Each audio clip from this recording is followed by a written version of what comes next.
Hello అందరికీ, welcome back to my channel. So ఈరోజు మన వీడియోలో ఏంటి అంటే నా ఎర్లీ ప్రెగ్నెన్సీ సిమ్టమ్స్, అలానే నేను ఎంటెక్ 2-1 సెమిస్టర్ ఎలా కంప్లీట్ చేశాను ఏంటి అనేది చూద్దాం. బేసిక్లీ ప్రతి అమ్మాయికి, నాలానే ప్రతి అమ్మాయికి తన లైఫ్లో జాబ్ రావడం, ఫైనాన్షియల్గా ఇండిపెండెంట్ అవ్వడం చాలా హ్యాపీనెస్ ఇస్తుంది. సో వీటన్నిటికన్నా నాకు మోర్ హ్యాపీనెస్ ఇచ్చిన మూమెంట్ ఏదంటే నేను ఇంకొక లైఫ్కి బర్త్ ఇవ్వడం. ఇది నా లైఫ్లో వెరీ ఇంపార్టెంట్ మైల్ స్టోన్ అనమాట. ఆల్మోస్ట్ నాకు మ్యారేజ్ అయిన 4 years, 3.5 years అనుకుంటా. 3.5 years తర్వాత నేను ప్రెగ్నెంట్ అయ్యాను. సో ఈ 3.5 years ఎక్స్పీరియన్స్లో నాకు తెలిసింది ఏంటి అంటే చాలామంది నుంచి చాలా వర్డ్స్ విన్నాను. అప్పుడు నాకు అనిపించిన ఫీలింగ్ ఏంటంటే ఒక అమ్మాయికి రెస్పెక్ట్ ఇవ్వాలి అంటే ఫర్ ఎగ్జాంపుల్ అమ్మాయి చిన్నగా ఉంది, 10th కంప్లీట్ అయిందనుకోండి మంచి మార్క్స్ రావాలా, ఇంటర్మీడియట్ కంప్లీట్ అయిందనుకోండి మంచి మార్క్స్ రావాలా, ఇంజనీరింగ్ కంప్లీట్ అయిందనుకోండి జాబ్ రావాలా. సో మంచిగా మార్క్స్ రాకపోయినా కంపారిజన్ చేసి రెస్పెక్ట్ ఇవ్వరు. సో కంపారిజన్ చేసి జాబ్ రాకపోయినా రెస్పెక్ట్ ఇవ్వరు, మ్యారేజెస్ సెట్ కాకపోయినా రెస్పెక్ట్ ఇవ్వరు, పోనీ మ్యారేజ్ అయిన తర్వాత పిల్లలు లేరు అంటే రెస్పెక్ట్ ఇవ్వరు. అంటే ఒక అమ్మాయి కూడా ఒక పర్సనే కదా. సో మెన్ ఎలాగో ఉమెన్ కూడా అలానే కదా. రెస్పెక్ట్ ఇవ్వాలి అంటే ఈ మైల్ స్టోన్స్ ఖచ్చితంగా రీచ్ అవుట్ అవ్వాలా. సో మార్క్సే రావాలనే రూలే లేదు, పిల్లలే పుట్టాలని రూలే లేదు. అండ్ ఇంకొకటి, సో నేను ఈ మధ్య చూస్తుంది ఏంటి అంటే ఈవెన్ హస్బెండ్ లేకపోయినా ఆ ఉమెన్కి రెస్పెక్ట్ ఇవ్వరు. అంటే ఒక ఉమెన్ మార్క్స్ తెచ్చుకోవాలి, సక్సెస్ఫుల్గా జాబ్ తెచ్చుకోవాలి, సక్సెస్ఫుల్గా మ్యారేజ్ చేసుకోవాలి, సక్సెస్ఫుల్గా హస్బెండ్ కంపల్సరీ ఉండాలి. హస్బెండ్ కన్నా ముందు వైఫ్ చనిపోవాలేమో రెస్పెక్ట్ రావాలంటే ఈ సమాజంలో, ఈ సొసైటీలో. దయచేసి మారండి. మెన్ ఎలా ఈక్వల్గా వర్క్ చేస్తూ హౌస్ని ఎలా లీడ్ చేస్తున్నారో ఉమెన్ కూడా సేమ్ ఈక్వల్లీ వర్క్ చేస్తూ హౌస్ని ఈక్వల్గా బ్యాలెన్స్ చేస్తూ ఉన్నారు. సో మెన్కి లేని ఇలాంటి నిందలు ఉమెన్కి ఎందుకు? వాళ్ళు కూడా ఒక పర్సనే కదా, వాళ్ళకి పర్సనల్ ఫీలింగ్స్ ఉంటాయి కదా. రెస్పెక్ట్కి వీటికి సంబంధం ఏమీ లేదు. సో దయచేసి రెస్పెక్ట్ ఇవ్వాలి అంటే ఇవే ఉండాలి అనే మైండ్ సెట్ నుంచి ముందు బయటికి రండి. ఫస్ట్ థింగ్, ఇలాంటి థాట్ ప్రాసెస్లో వెళ్తున్న నాకు 3.5 years తర్వాత ప్రెగ్నెంట్ అయ్యాను. అండ్ అదే టైంలో నేను ఎంటెక్ 2-1 సెమిస్టర్ ఎగ్జామ్స్ రాస్తా ఉన్నా అనమాట. ఆ టైంలో నా ఫీలింగ్ ఏంటి అంటే నేను వర్క్ చేస్తూ ఉన్నాను, ఒక నాటీ ట్రైనర్గా వర్క్ చేస్తూ ఉన్నాను, ఇంట్లో వర్క్స్ అన్నీ బ్యాలెన్స్ చేస్తూ ఉన్నాను, అండ్ డిజిటల్ మార్కెటింగ్ ఎగ్జిక్యూటివ్గా వర్క్ చేస్తూ ఉన్నాను. మోర్ ఓవర్ నాకు ఆల్టర్నేటివ్ ఎగ్జామ్స్ అనమాట ఎంటెక్. నేను ఎవ్రీడే కాలేజ్కి వెళ్ళేదేం లేదు, ఓన్లీ ఎగ్జామ్స్. అప్పుడు very strict college and very స్ట్రిక్ట్గా మిడ్ ఎగ్జామ్స్ జరిగేవి, వెరీ స్ట్రిక్ట్గా సెమిస్టర్ ఎగ్జామ్స్ జరిగేవి. అన్ని కాలేజెస్ లాగా కాదనమాట. సో చాలా స్ట్రెస్ఫుల్ ఉండేది ఆ టైంలో. నిద్ర సరిగా ఉండేది కాదు, వర్క్ స్ట్రెస్ ఉండేది, అట్లని చదవాలి, సిలబస్ కంప్లీట్ చేసుకోవాలి, కంపల్సరీ నేను పాస్ అవ్వాలనే ఇంటెన్షన్తో చదువుతూ ఉండేదాన్ని. నైట్ అవుట్స్, కంప్లీట్లీ ఫుడ్ సరిగ్గా ఎలా పడితే అలా తీసుకున్నాను, అండ్ కంప్లీట్లీ నిద్ర అనేది లేదు. ఈ స్ట్రెస్ వల్ల మేబీ నాకు ఎలా అనిపించిందంటే ఆ టైంలో ఈ స్ట్రెస్ వల్ల నేను సరిగ్గా లేదేమో, నా బాడీ అంత ఫుల్ వామిటింగ్ సెన్సేషన్ వచ్చేది. ఎగ్జామ్కి అలానే వెళ్ళాను. సో నడవలేక నడిచేదాన్ని అనమాట. ఎప్పుడూ లేదు, అంత నడవాలంటే చాలా కష్టం అనిపించింది. చాలా లాంగ్ ఉంటుంది అనమాట రోడ్ మీద నుంచి మా కాలేజ్ లోపలికి నడవాలంటే, బాగా కష్టంగా ఉండేది, చాలా ఘోరంగా అనిపించింది. అండ్ ఒక 2 days తర్వాత కూడా సేమ్ ఇట్లానే ఉంది. కొంచెం నడవాలన్నా ఇబ్బంది ఉంది, బ్రష్ చేయాలంటే ఫుల్ భయం వేసేది, వామిటింగ్ వచ్చేలా ఉంటుంది, రావట్లేదు. సో నేను ఆన్లైన్లో అప్పుడే ఒక డైట్ కోర్స్ జాయిన్ అవుదామని చెప్పేసి అయ్యానమాట. బట్ స్టార్ట్ అయితే అవ్వలేదు, కానీ నేను ఈ సిమ్టమ్స్ అన్నీ చెప్పాను. సో ఆ సిమ్టమ్స్ అన్నీ చెప్పిన తర్వాత డాక్టర్ నాకేం సజెస్ట్ చేశారు అంటే, ఫస్ట్ నువ్వు వెళ్ళి ప్రెగ్నెన్సీ టెస్ట్ చేసుకో. నేను ఆ డాక్టర్కి ఏం ఇంటిమేట్ చేశానంటే నాకు ఏదైనా క్యాన్సర్ వచ్చిందా, ఇవన్నీ క్యాన్సర్ సిమ్టమ్స్ లాగా ఉన్నాయి, కడుపులో నొప్పి, వామిటింగ్ సెన్సేషన్, తిప్పుతుంది బట్ రావట్లేదు, కొంచెం కూడా కొంచెం దూరం నడవలేకపోతా ఉన్నాను. సో చాలా ఇబ్బంది ఉంది, నాకు ఏదన్నా ఇష్యూ ఏమో, నేను డైట్ స్టార్ట్ చేయాలి, ఇంతకు ముందు వరకు ఫుడ్ ఎలా పడితే అలా తీసుకున్నాను, నేను ఫుడ్ కంట్రోల్ చేసుకోవాలి అని చెప్పేసి డాక్టర్తో ఇలా మాట్లాడాను. అవన్నీ విన్న డాక్టర్ ఫస్ట్ నువ్వు వెళ్ళి ప్రెగ్నెన్సీ టెస్ట్ చేసుకోమ్మా అన్నారు. సో నేను ప్రెగ్నెన్సీ టెస్ట్ చేసుకుందాం అనుకున్నాను. ఆ రోజు నాకు బాగా గుర్తు, అమావాస్య అనమాట. ఎప్పుడూ లేనిది ఆ రోజు అమావాస్య అయినా సరే, లైక్ మా పేరెంట్స్ వద్దు అన్నా కానీ బట్ నేను ఆ రోజు టెస్ట్ చేసుకుందాము, నువ్వు టెస్ట్ చేసుకుంటేనే నేను ప్రిస్క్రిప్షన్ రాసి మెడిసిన్స్ ఇవ్వగలుగుతానని చెప్పారు డాక్టర్. ఏదైతే అయింది అని చెప్పేసి నేను టెస్ట్ చేసుకున్నాను. And the test result is pregnancy positive.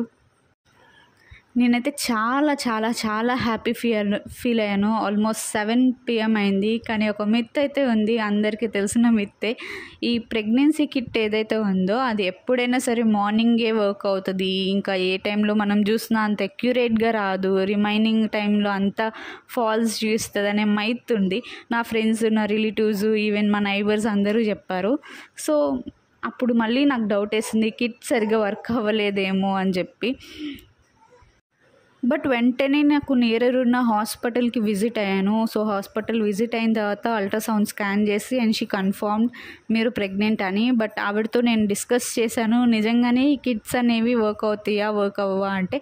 ఆవిడ చెప్పిన ఆన్సర్ ఏంటంటే, లేదమ్మా, ప్రెగ్నెంట్ అయ్యారు అంటే టైమింగ్స్తో సంబంధం ఏం లేదు, అసలు జనరల్లీ కిట్ వర్క్ అవ్వాలంటే ఈ టైమింగ్ ఆ టైమింగ్ అంటూ ఏమి ఉండదు. సో ఇది ఒక మిత్ మాత్రమే. ఈ మిత్ అందరికీ స్ప్రెడ్ అవ్వడం వల్ల అందరూ అదే ఫీల్ అవుతూ ఉంటారు. అందరం చాలా హ్యాపీ ఫీల్ అయ్యారు. సో పర్సనల్లీ అయితే నేనైతే ఇంకా ఎక్కువ హ్యాపీ ఫీల్ అయ్యాను. అప్పటికే నాకు 6 weeks బేబీ లోపల ఉంది. నేను బేబీ ఇద్దరం కలిసి ఎంటెక్ 2-1 సెమిస్టర్ రాసాము అనిపించింది. మళ్ళీ నాకు 2 months తర్వాత స్కాన్కి పిలిచారు. సో అప్పుడు ఏంటంటే నాకు స్కాన్ చేసి లో లయింగ్ ప్లెజెంటా అని చెప్పారనమాట. బేసిక్గా ప్లెజెంటా అంటే మాయా అందరికీ తెలిసిందే, అది కిందకు ఉంది, యూట్రస్కి కిందకి. సో అలా ఉండడం వల్ల బెడ్ రెస్ట్ చెప్పారు, బరువులు ఏం మోయకూడదు అండ్ బ్లీడ్ అయ్యే ఛాన్సెస్ ఉంటుంది, కేర్ఫుల్ ఉండాలి. ఎప్పుడైనా బ్లీడింగ్ లైట్గా కనిపించినా కానీ వెంటనే హాస్పిటల్ విజిట్ అవ్వమన్నారు. సో లో లయింగ్ ప్లెజెంటా వల్ల నాకు బ్లీడ్ అయిందా లేదా అనేది నెక్స్ట్ వీడియోస్లో చూద్దాము. సో ఇప్పుడు ఏంటంటే చాలా అమ్మాయిలు ఎస్పెషల్లీ ఫస్ట్ టైం ప్రెగ్నెన్సీ నాలాగా వచ్చిన వాళ్ళకి ఒక డౌట్, ఒక ఎగ్జైట్మెంట్, ఒక భయం ఉంటుంది కదా, అసలు ఏమేమి సిమ్టమ్స్ ఉంటాయి ఏంటి ఎర్లీ ప్రెగ్నెన్సీలో అనేది చూద్దాము. బేసికలీ నాకు తెలిసిన ఒక 10 కామన్ ఎర్లీ ప్రెగ్నెన్సీ సైన్స్ ఏంటో చూద్దాం. ఫస్ట్ సైన్ ఏంటంటే పీరియడ్ మిస్ అవ్వడము. ఇది చాలా కామన్ అండ్ ముఖ్యమైన సైన్ అనమాట. రెగ్యులర్గా వస్తున్న పీరియడ్స్ సడన్గా మిస్ అయితే ప్రెగ్నెన్సీ అయి ఉండొచ్చు. సో మనము వెంటనే లైక్ అలా అనిపిస్తే వెంటనే చెక్ చేసుకోండి అండ్ నియర్ బై ఉన్న డాక్టర్ని విజిట్ అవ్వండి. సో ఈ సిమ్టమ్ ఏంటంటే, నాకు పీరియడ్స్ ఇర్రెగ్యులర్ కాబట్టి నేను ఎవ్రీ టైం ఒక్కసారి మేబీ ప్రెగ్నెంట్ ఏమో అని ఫీల్ అయ్యేదాన్ని. బట్ ఈ డిలే అనేది పీసీఓడి ఉండడం వల్ల ఉండొచ్చు, స్ట్రెస్ లైఫ్లో అవ్వచ్చు, లైఫ్ స్టైల్ చేంజెస్ కూడా అవ్వచ్చు.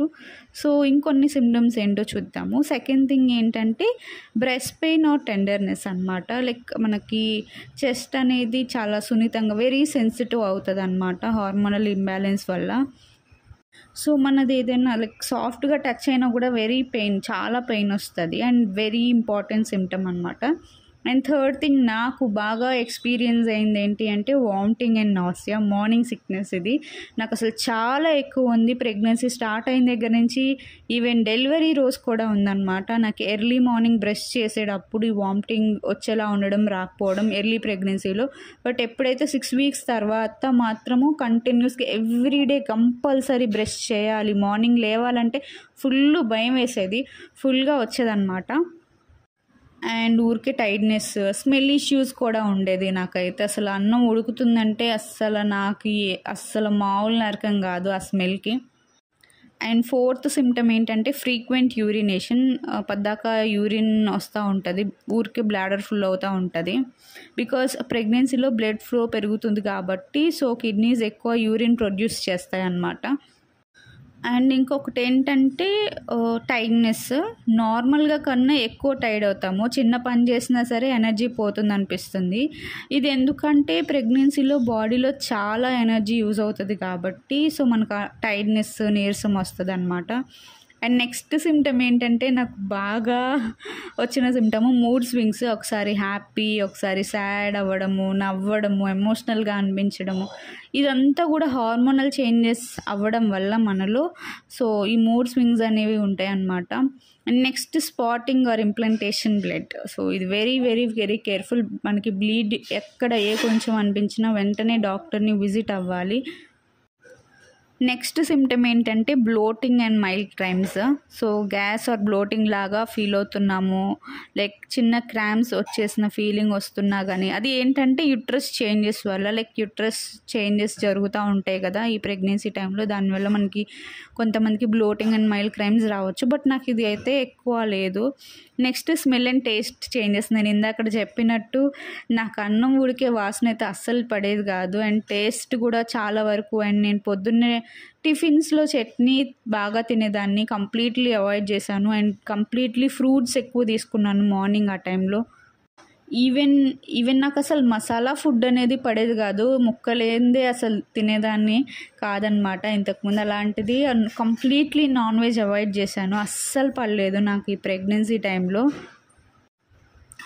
అండ్ నెక్స్ట్ సిమ్టమ్ ఏంటంటే లైట్ హెడేక్ అండ్ డైజినెస్. నిద్ర రావడము, వీక్గా అయిపోవడము చాలా అనిపిస్తుంది. ఇది ఎందుకంటే లైక్ మనలో ఉన్న బాడీ షుగర్ లెవెల్స్ తక్కువ అవుతూ ఉంటాయి, లో షుగర్ లెవెల్స్కి వెళ్ళిపోతాయి. అండ్ హార్మోనల్ చేంజెస్ వల్ల మనకి ఈ సిమ్టమ్ అనేది ఉంటుంది. వెరీ ఇంపార్టెంట్ థింగ్ ఏంటి అంటే ప్రతి అమ్మాయికి, ప్రతి బాడీకి ఈ సిమ్టమ్స్ డిఫరెంట్గా ఉంటాయి. సో నాకు కొన్ని ఉన్నాయి, కొన్ని లేవు.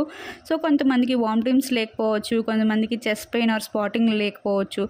So person to person vary అవుతాయి. ఐ హోప్ ఈ వీడియో మీకు చాలా యూస్ఫుల్ అవుతుంది అనుకుంటున్నాను. So if you are pregnant, be happy, care తీసుకోండి, పాజిటివ్ ఎన్విరాన్మెంట్ని క్రియేట్ చేసుకోండి, పాజిటివ్గా ఉండండి. మీ జర్నీ గురించి కూడా కమెంట్లో షేర్ చేయండి. Finally subscribe to my channel. మళ్ళీ కలుద్దాం ఇంకో మంచి టాపిక్తో. Bye bye. So please like, share and subscribe to my channel.